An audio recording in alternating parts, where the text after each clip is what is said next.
Айде да оправите редиците. Чувате ли вие там? Имате ли уши? Мирно ви е подадено. Момичета, вие сте по-разумни. Прибери корема там. Какво си го изпъчила? Намерихте Холдън. Ти си. Сега вече нещата се изясниха. Доктор Фостър е тръгнал за Глостър.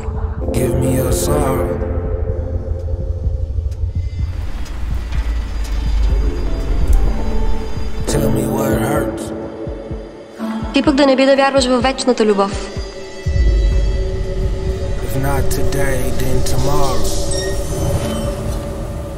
Не, защото не му казах цялата истина. А колко му каза? Половината?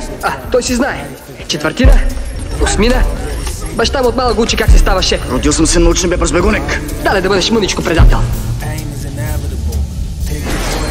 Само добър приятел става качествен предател.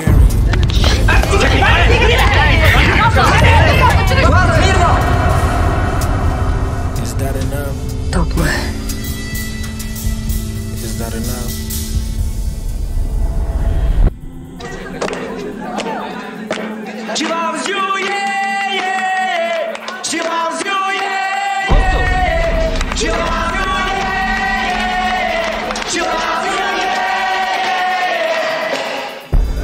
Няма тук да си играем на абстрактен хуманизъм.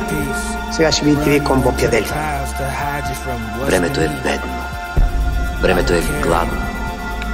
Но както е казал Брехт, никой няма да пита какво е било времето. Всеки ще пита защо са мълчали поетите му.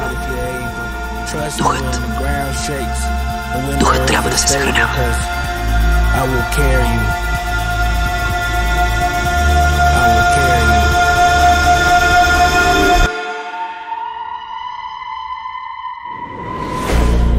Ох, как искам само бързо да пораснете. Да ви мачка живота.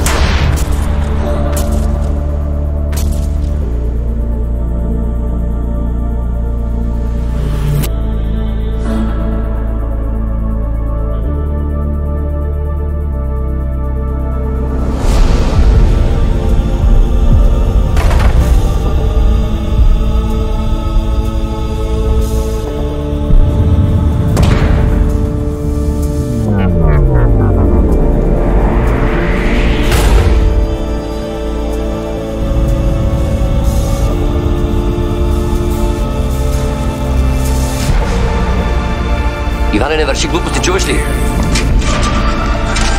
Ще те изключат, бе, момче.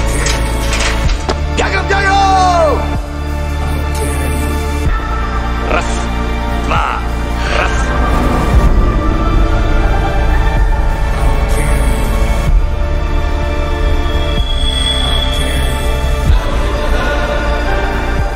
Ако всички наши вчера и всички наши утре водят към смъртта, то животът наистина се обезмисля. Всъщност, това е една от гениалните провокации на Шекспир. Въпросът е какво да направим с нашето днес. Животът трябва да се живее днес. Да бъде побеждава ден след ден. Тогава нашето утре ще придобие смисъл. И тогава Иванчо казал: това е положението, другар.